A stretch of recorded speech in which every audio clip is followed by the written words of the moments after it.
बिस्मिल्लाहिर्रहमानिर्रहीम। अस्सलामुअलैकुम dear students. आज का हमारा टॉपिक है सेंट्रीपिटल फोर्स। तो बच्चों, सेंट्रीपिटल फोर्स का जो लफ्ज़ी मतलब होता है वो होता है सेंटर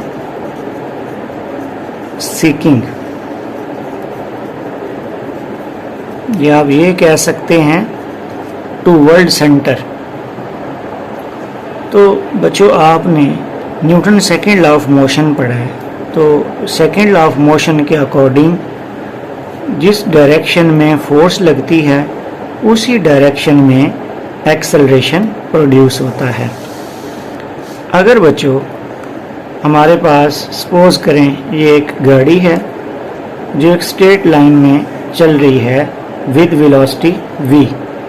अगर हम वेलोसिटी की डायरेक्शन में इसके ऊपर फोर्स अप्लाई करेंगे इस गाड़ी के ऊपर, तो then it will increase the magnitude of velocity but not change the direction.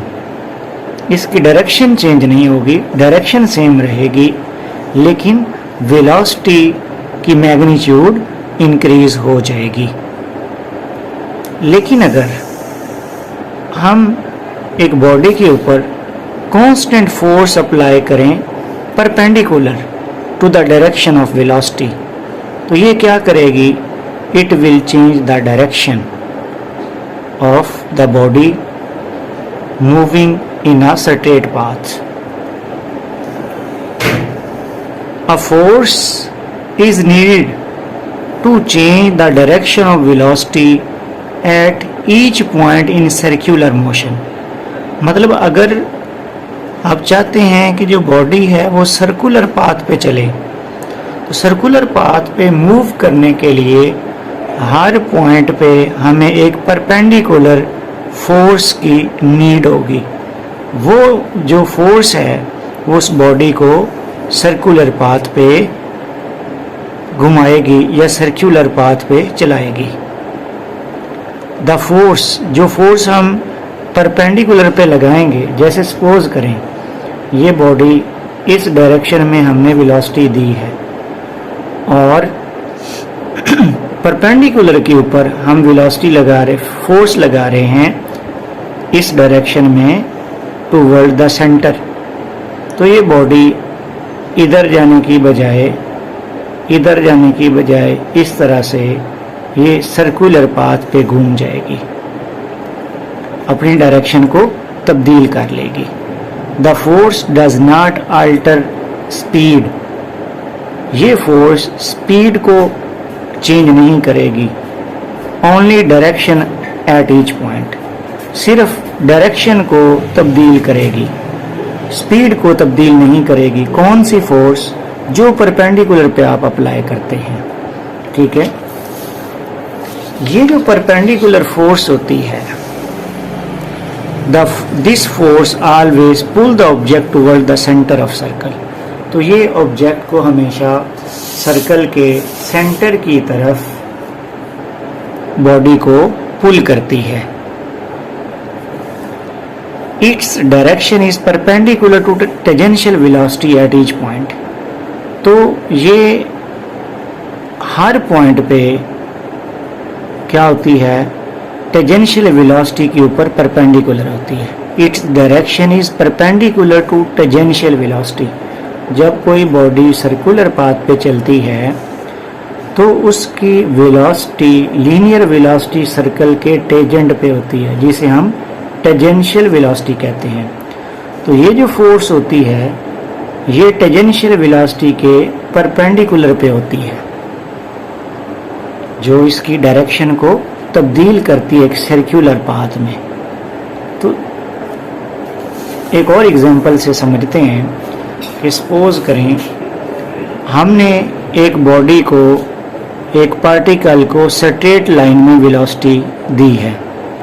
अगर हम इस पार्टिकल के ऊपर परपेंडिकुलर के ऊपर फोर्स लगाएंगे तो ये पार्टिकल इस डायरेक्शन में जाने की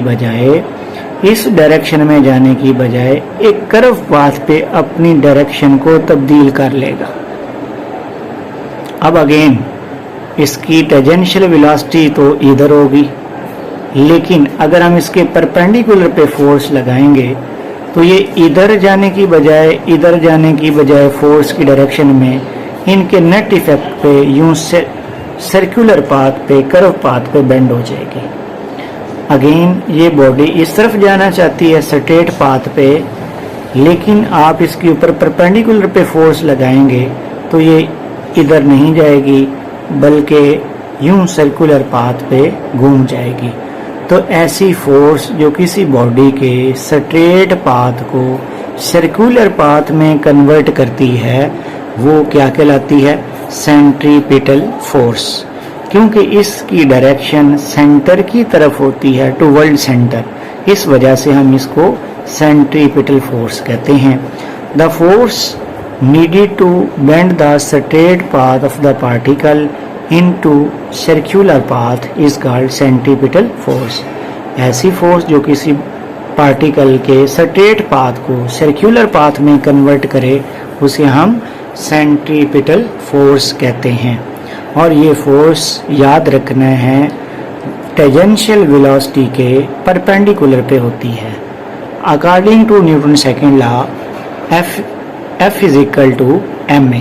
क्योंकि ये सेंटर की तरफ लगती है तो इसका एक्सेलरेशन भी सेंटर की तरफ होगा।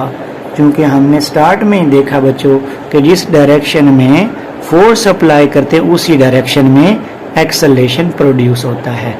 और सेंट्रीपिटल एक्सेलरेशन बच्चों होता है, उसका रिलेशन है AC is equal to v square over r. तो यहाँ पे हम AC की वैल्यू प्लेस करेंगे तो वी स्क्वायर ओवर आर, इसको मल्टीप्लाई करेंगे बच्चों तो ये हमारे पास आ जाएगा mv स्क्वायर ओवर आर। यहाँ पे हमारे पास बच्चों ये लीनियर वेलोसिटी है तो हम इसको कन्वर्ट करेंगे सर्कुलर वेलोसिटी की फॉर्म में, एंगुलर वेलोसिटी की फॉर्म में। तो आप जानते हैं लीनियर वेलोसिटी और एंगुलर वेलोसिटी में क्या रिलेशन होता है? v is equal to r omega. Omega is the angular velocity, v is the linear और टेंजेंशियल वेलोसिटी। तो v की प्लेस पे हम इसकी वैल्यू लगाएंगे जो कि आर ओमेगा, इसका ऊपर स्क्वायर है तो ये आ जाएगा आर स्क्वायर ओमेगा स्क्वायर। तो r से एक r कैंसिल हो जाएगा तो ये हमारे पास आ जाएगा Fc is equal to m r omega square, जो कि हमारे पास सेंट्रीपिटल फोर्स है in the form of angular velocity. तो बच्चों हमारे पास प्रैक्टिकल लाइफ में बहुत सारी एग्जाम्पल हैं सेंट्रीपिटल फोर्स की। जैसे कि बच्चों अगर हम एक बॉल को टाई करते हैं एक स्ट्रिंग के साथ तो हम उस बॉल को सर्कुलर पाथ पे किस तरह से चलाते हैं कि ये जो स्ट्रिंग होती है इसमें जो टेंशन होती है वो प्रोवाइड करती है सेंट्रीपिटल फोर्स, जो आप अपने हाथ से उसके ऊपर अप्लाई कर रहे होते हैं। तो ये हमें क्या प्रोवाइड कर रही होती है? सेंट्रीपिटल फोर्स, और इसकी डायरेक्शन टुवर्ड सेंटर होती है। सिमिलरली इसी तरह बच्चों अगर हम एक ऑब्जेक्ट को टर्न टेबल के ऊपर, घूमने वाली टेबल के ऊपर प्लेस करते हैं तो इस ऑब्जेक्ट और टर्न टेबल के दरमियान में जो फ्रिक्शन फोर्स होती है वो प्रोवाइड करती है सेंट्रीपिटल फोर्स, जिसकी वजह से ये ऑब्जेक्ट सेंटर सर्कुलर पाथ पे इस तरह से घूमता है इस टर्न टेबल के ऊपर। इसी तरह बच्चों हमारे पास एक और एग्जांपल है प्रैक्टिकल लाइफ में कि जो मून है और अर्थ है, मून किस तरह से रिवॉल्व करता है अराउंड द अर्थ। तो अर्थ की ग्रेविटी जो है वो प्रोवाइड करती है सेंट्रीपिटल फोर्स, जिसकी वजह से moon revolve around the earth. इसी तरह हमारी अर्थ बच्चों सन के गिर्द रिवॉल्व करती है ड्यू टू ग्रेविटी। तो ये ग्रेविटी क्या प्रोवाइड करती है? Centripetal force. हम एक और एग्जांपल देखते हैं बच्चों कि यहाँ पे हमारे पास ये मैग्नेटिक फील्ड है। क्रॉस का मतलब यहाँ पे मैग्नेटिक फील्ड है जो कि इनटू द पेज है, इनटू द पेज मतलब के डाउनवर्ड है। अगर हम यहाँ एक पार्टिकल को किसी चार्ज पार्टिकल को, प्रोटॉन को या इलेक्ट्रॉन को या वेलोसिटी देते हैं perpendicular to the magnetic field, तो क्या होता है कि ये पार्टिकल इधर सीधा जाने की बजाय इस तरह से सर्कुलर पाथ पे बेंड हो जाता है। इधर जाने की बजाय ये इस तरह से सर्कुलर पाथ पे रोटेट करता है। तो ये जो आपके पास मैग्नेटिक फोर्स है ये क्या प्रोवाइड करती है? सेंट्रीपिटल फोर्स, जो कि इक्वल होती है F equal to Q into V cross B। यहाँ पे हमारे पास Q is the charge on charge particle, V is the velocity of particle, B is the magnetic field. एक और एग्जांपल बच्चों कि जिसमें हम अगर हमारे पास ये जो कार्स हैं या गाड़ियां हैं ये एक रोड पे जा रही हैं जो कि टर्न है इस तरह से, तो बच्चों जहाँ पे इस तरह से टर्न होता है तो हमें जो है सेंट्रीपिटल फोर्स की ज़रूरत होती है जो इनको इस कर्व पाथ पे चला सके। तो ये जो सेंट्रीपिटल फोर्स है ये प्रोवाइड करती है friction between tyre and road. ये सेंट्रीपिटल फोर्स प्रोवाइड करती है जब हमारे पास कोई भी टर्न आता है, ठीक है। लेकिन अगर ये रोड स्लिपरी हो और इनफ फ्रिक्शन प्रोवाइड ना करे, नेसेसरी सेंट्रीपिटल फोर्स प्रोवाइड ना कर सके, तो क्या किया जाता है? ये जो रोड का बाहर वाला एज होता है इसको रेज किया जाता है, इसको अंदर वाले एज की निस्बत इसको रेज किया जाता है ताकि ये क्या प्रोवाइड कर सके? Centripetal force. ऐसे रोड जिसकी आउटर एज ऊपर की तरफ होती है उसको हम बैंकिंग ऑफ रोड कहते हैं। तो इस तरह से नेसेसरी सेंट्रीपिटल फोर्स प्रोवाइड की जाती है स्लिपरी रोड पे गाड़ियों को। Thank you.